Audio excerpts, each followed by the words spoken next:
बिस्मिल्लाहिर्रहमानिर्रहीम स्टूडेंट्स, आज हम सेकंड जो यूनिट हमने शुरू किया हुआ है उसका सेकंड लेक्चर हम शुरू करने जा रहे हैं। कल हम लोगों ने इसको ख़त्म किया था data representation in computer memory पे। आज हम यहीं से स्टार्ट करेंगे। Data representation in computer memory किस तरह से होता है। आम तौर पे इसको ASCII के तहत किया जाता है। ASCII क्या चीज़ है? American standard code of information interchange.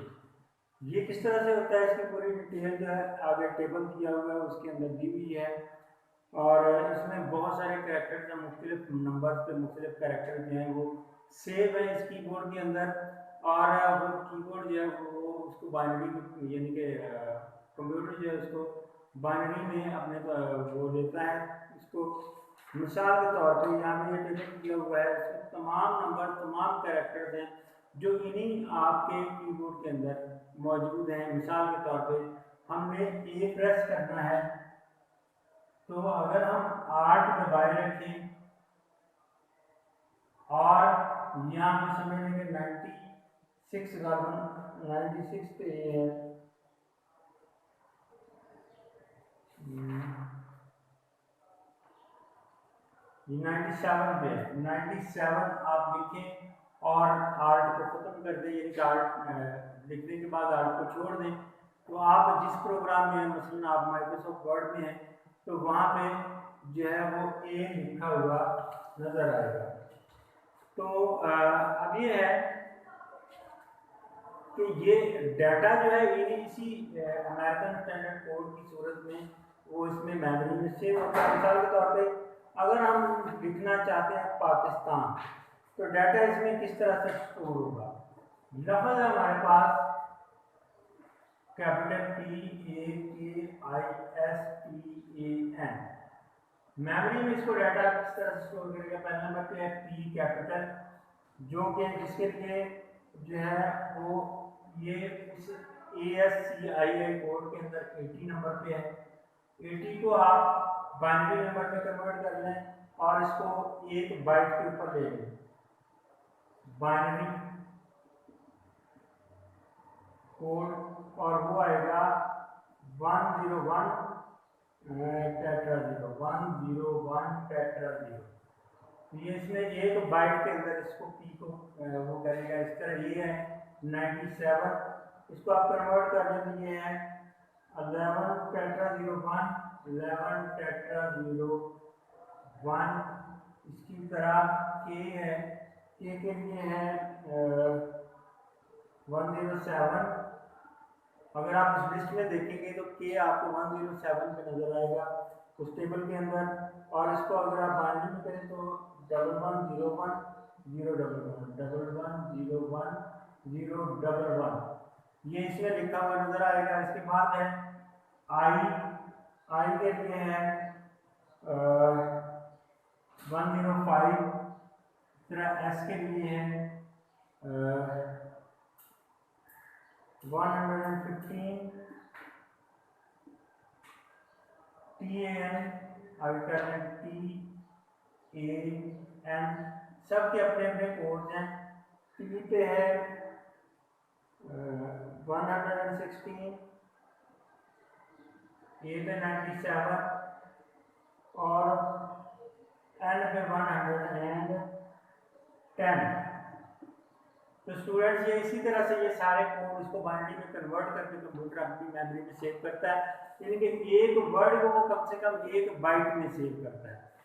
तो इसी तरह से ये यानी कि कंप्यूटर की मेमोरी में जो है हमारा डाटा जो है वो सेव होता है, उसको बाइनरी में कन्वर्ट करता है।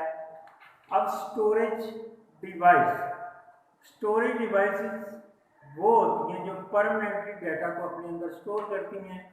प्राइमरी डिवाइसेस के बारे में आप लोग आपने पीछे पढ़ा है कि प्राइमरी डिवाइसेस क्या है, जो वोलेटाइल होती हैं, जिसमें डाटा जैसे ही लाइट ऑफ होती है तो उसमें डाटा जो है वो खत्म हो जाता है। दोबारा से जब ऑन करेंगे तो डाटा नए सिरे से उसमें स्टोर होगा। जबकि नॉन वोलेटाइल डिवाइसेस जो हैं, जिन्हें हम स्टोरेज डिवाइसेस कहते हैं, वो आमतौर पर वो होती हैं जिनमें डाटा परमानेंटली स्टोर हो जाता है और डाटा जो है वो लाइट ऑफ होने के बाद भी हम यानी ख़त्म नहीं होता, हम दोबारा इसको यूज़ कर सकते हैं। इनको हम परमानेंट डिवाइसेस भी कहते हैं।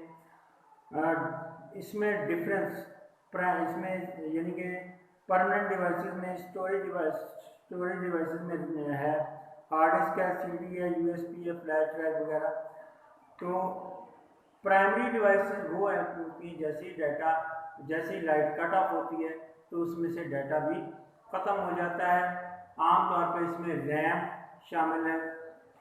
अब इन दोनों में डिफरेंस क्या है, मेमोरी और स्टोरेज में? यहाँ में ध्यान में रखिए कि स्टोरेज वो होती है जो परमानेंट होती है और मेमोरी वो होती है जो टेम्परेरी होती है। इन दोनों में ये जिसमें डाटा परमानेंटली स्टोर हो जाता है उसको हम स्टोरेज कहते हैं, और जिसमें परमानेंटली स्टोर नहीं होता, टेम्परेरीली स्टोर होता है और लाइट कट ऑफ होने पे ख़त्म हो जाता है, उन्हें हम मेमोरी कहते हैं। इन दोनों में क्या क्या डिफरेंस है? पहले नंबर पे तो मेमोरी जो है वो place where an application load its data during processing, यानी कि प्रोसेसिंग के दौरान अगर डाटा उसमें लोड होता है तो उसको हम मेमोरी कहते हैं।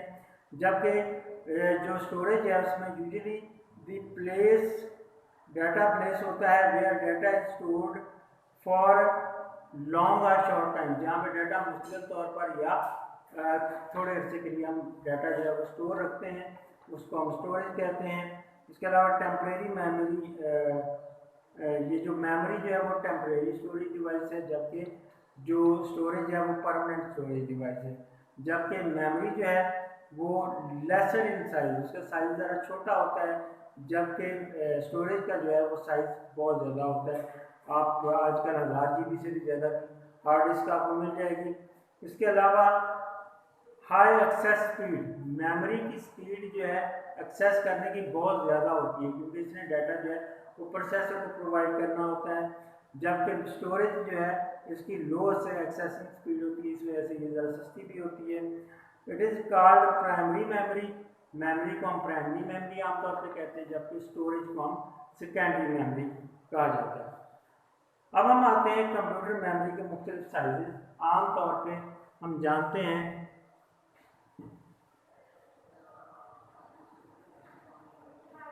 कि एक 0 या एक 1 जो वो मेमोरी में एक 0 या 1 ये एक बिट के इक्वल होता है जो मेमोरी में स्टोर होता है।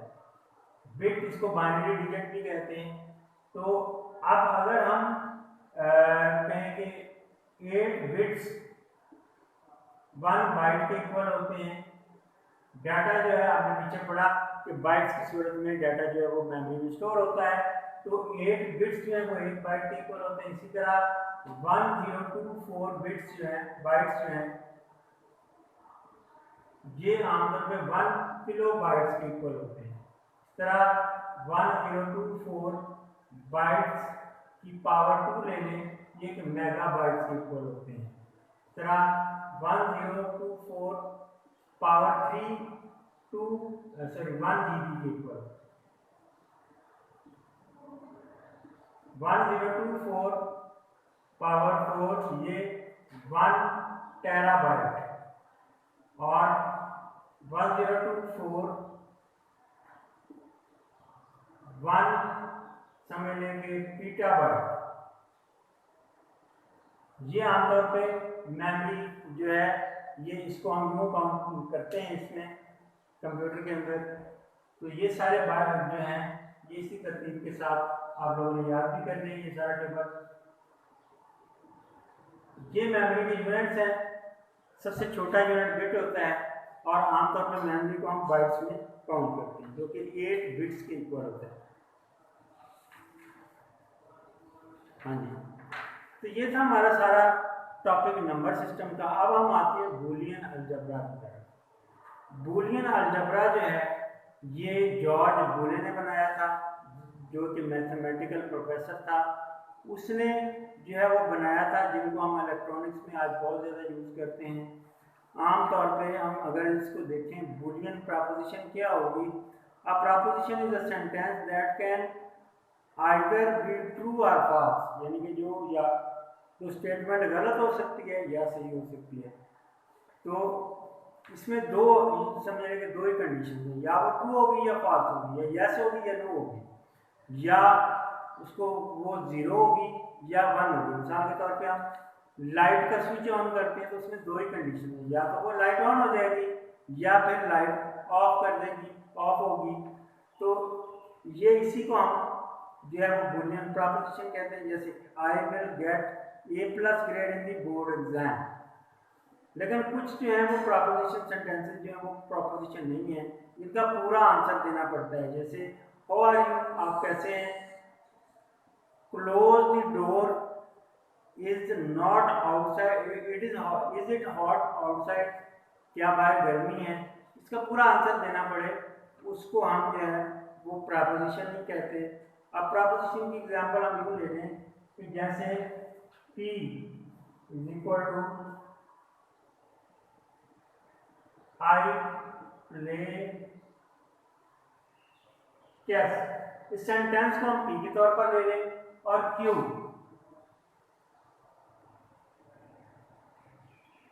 I want to excel in mathematics, I want to excel in mathematics।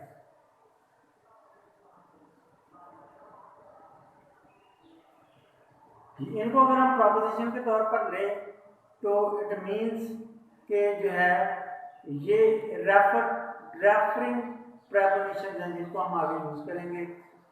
Truth values, आमतौर पर इन प्रेपोजिशन से हम ट्रूथ वैल्यूज निकालते हैं, आया कि ये ट्रूथ है या रॉन्ग है। मिसाल के तौर पे हम ये कहते हैं कि इस्लामाबाद इज आवर कैपिटल, तो या ये यकीन ट्रूथ है। लेकिन क्यू में आगे जैसे कि है I want to excel in mathematics. अब अगर तो ये दोनों प्रोपोजिशन दुरुस्त हैं तो हम इसको ट्रू मान सकते हैं। अगर आया कि एक दुरुस्त है एक गलत है, इसके लिए आमतौर पर ये सारे के सारे जो है वो लॉजिकल ऑपरेटर्स में यूज होते हैं। लॉजिकल ऑपरेटर्स के लिए 10th क्लास का मेरा लेक्चर जो है वो डिजिटल इलेक्ट्रॉनिक्स के ऊपर, लॉजिकल ऑपरेटर्स के ऊपर एक मौजूद है, उसको आप देख सकते हैं, जो डिटेल में हमने उसको डिस्कस किया है उस टेबल के साथ। अब यहाँ पे हम देखते हैं ऑपरेशन 3 ही है, एंड, और नॉट। लॉजिकल ऑपरेशन लॉजिक्स 3 ही है, या दोनों सच बोलेंगे, या हम एक सच बोलेगा तो उसको मान लेंगे, या समझ लेंगे वो हम सच बोले तो हम उसको कहेंगे ये गलत है, इनवर्स कंडीशन आ जाएगी। एंड ऑपरेटर क्या है, एंड में हम कहते हैं कि जैसे ये P and Q both the conditions are true, then we believe that it is speaking truth। यानी कि जब दोनों कंडीशन दुरुस्त हों तो तब हम इसको मानेंगे कि ये सही कह रहा है। अब दो पे ट्रुथ टेबल जो बनते हैं आमतौर पर वो 2 की n पावर के लिहाज से, यानी कि 2 की अगर 2 हैं ये वेरिएबल तो हम इसका मतलब है कि इसके 4 आउटकम्स आ सकते हैं। मिसाल के तौर पे यहाँ मैं लेता हूँ P, यहाँ लेता हूँ Q, और यहाँ पे लेता हूँ इसका रिजल्ट। यहाँ मैं लेता हूँ P एंड Q, इसका रिजल्ट क्या होगा। अब P अगर सही कह रहा है, फर्ज करें कि हम इसको लेते हैं कि ये ट्रू है और यहाँ पर भी ये ट्रू है, तो तब रिजल्ट जो है दोनों का ट्रू हो। अगर इन दोनों में से एक भी फॉल्स कह रहा है, मिसाल के तौर पे ये फॉल्स है ये ट्रू है और ये फॉल्स है, तो हम इसको फॉल्स मानेंगे। इस तरह ये अगर फॉल्स है ये ट्रू है फिर इसको फॉल्स मानेंगे, अगर ये फॉल्स है ये भी फॉल्स है तो फिर तो फॉल्स मानेंगे। यानी कि इसके रिजल्ट्स जो हैं वो डॉट की सूरत में आते हैं। मिसाल के तौर पर इसकी मैं एग्जांपल आपको दे दूँ कि अगर फर्ज करें ट्रू की सूरत में वैल्यू हमारी है 1 और इधर भी 1, तो 1.1 इज इक्वल टू 1 यानी कि ट्रू। इसी तरह यहाँ पे वैल्यू है 1, यहाँ पे 0 है, तो 1 को 0 से मल्टीप्लाई करेंगे, 1 multiply by 0 is equal to 0। इस तरह ये 0 है, यहाँ पे 1 है, इसको मल्टीप्लाई करेंगे तब भी आंसर हमारा 0 में आएगा। और अगर दोनों 0 है तो आंसर हमारा 0 में, 0 को हम पास करेंगे और 1 की वैल्यू को हम ट्रू मानेंगे। तो यहाँ पे इसमें एंड ऑपरेशन में अगर आप देखें, it is denoted by dot. इसके रिजल्ट जो हैं वो डॉट से डिनोट किए जाते हैं। आमतौर पे इसमें दोनों कंडीशंस अगर ट्रू हैं तो फिर हम इसको ट्रू मानते हैं। इसका मैट्रिक्स टेबल भी मैंने डिस्कस कर दिया आपके साथ। इसके बाद नेक्स्ट कंडीशन जो है हमारी है उसको हम कहेंगे आर, यानी कि ए और बी या पी और क्यू। इसमें हम कहते हैं कि अगर दोनों ने एक ने भी सच बोला तो रिजल्ट हमारा जो होगा वो ट्रू की सूरत में होगा, यानी कि पी आर क्यू। अगर दोनों में से कोई एक भी जो है वो उसकी स्टेटमेंट सही है तो हम उसको ट्रू मानेंगे। इसमें रिजल्ट जो है इससे बिल्कुल डिफरेंट है। ये तो ट्रू हो गई अगर दोनों ट्रू है, तो अगर एक भी ट्रू होगा तो हम उसको ट्रू मानेंगे, इसमें भी इसको हम ट्रू मानेंगे, और अगर दोनों फॉल्स है तब हम उसको फॉल्स मानेंगे। अब रिजल्ट हमारे चेंज हो जाएंगे इसी तरह से कि ट्रू को हम 1 से डिनोट करते हैं। अब इसके रिजल्ट कैसे है, p प्लस क्यू, यानी कि p में 1 है, 1 प्लस 1, इसमें 2 तो होता नहीं, इसलिए हम 1 से शो करेंगे। 1 प्लस 0 1 आ गया, 0 प्लस 1 ये भी 1 आ गया, यानी कि इसको हम डिनोट करते हैं आमतौर पे प्लस से। इसको हम समझने के क्या है कि ये हमारा आर गेट है और आर ऑपरेशन है। नॉट ऑपरेशन जो है वो रिजल्ट्स को क्या कर देता है, वो रिवर्स कर देता है। We can also make truth table where not operate is, इसका टेबल हम किस तरह से बना सकते हैं, इसमें अगर दो वैल्यूज हम देते हैं, इसमें नॉट में क्या होता है, नॉट ऑपरेशन में ये है कि इसको हम एक ही वैल्यू इसको देते हैं, नॉट में जो है रिजल्ट है वो रिवर्स हो जाती है। ट्रू है रिजल्ट हमारे पास फॉल्स आएगा, अगर फॉल्स है तो रिजल्ट हमारे पास ट्रू आएगा। इसकी मैंने सर्किट बना के 10th क्लास का जो चैप्टर नंबर 16 है उसके जो मैंने लेक्चर अपलोड करवाए उसमें बकायदा सर्किट बना के मैंने उसको एक्सप्लेन किया है कि ये रिजल्ट्स जो है रिवर्स कैसे होते हैं। तो अगर आपको किसी चीज़ की समझ ना आए तो आप वो वाला लेक्चर डाउनलोड करके लॉजिकल ऑपरेटर्स का जो है वो लेक्चर है, लेक्चर नंबर 2 है 16 चैप्टर का, तो उसमें पूरी डिटेल के साथ ये मौजूद है। तो यहाँ पे आपके इस समझने के बुक के अंदर बहुत ज़्यादा डिटेल नहीं दी हुई, इसलिए हम इसको इतना ही बयान करेंगे। ये बेसिकली रिजल्ट्स को रिवर्स कर देता है। अब हम आते हैं इसकी कुछ प्रॉपर्टीज, कुछ लॉज की तरफ।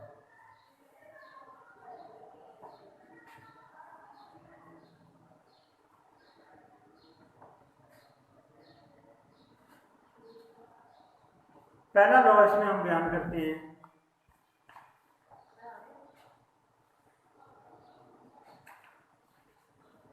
पहला लॉ है कम्यूटेटिव लॉ।